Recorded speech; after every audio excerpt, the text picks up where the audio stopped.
Second video for this week, because this passage can make people angry. Wives, submit to your husbands. And we already dealt with that in the first video, so hopefully you saw that. But this one's entitled, Husbands, we, because I'm a husband, have the hardest job. It's so much more difficult what God has called us to do in this passage than what our wives are to do.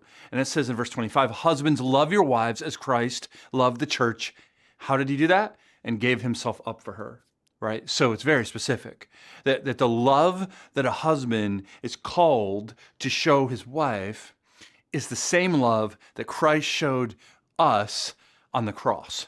Now, it doesn't mean you die on the cross for your wife. The point is he completely gave himself up for us. Specifically, we weren't worthy of it. We weren't, it wasn't due us. We didn't deserve any of that, right? Complete self-sacrifice. Now, it has to work, the marriage has to work like this, right?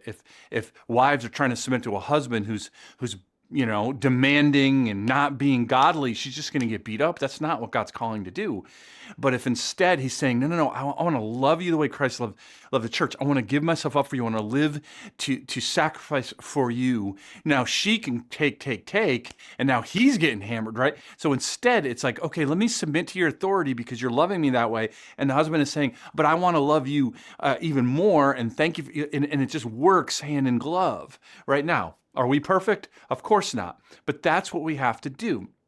So husbands, continue to seek the Lord first in your life, his word, and grow in him, and then take that and then, all right, I want to get his help through the Holy Spirit to love my wife in a self-sacrificial way. You won't be perfect, but that's the goal, day in and day out. So as wives aren't going to be perfect in submission, you won't be perfect in the love of Christ, but the more you're trying, the more your marriage will thrive.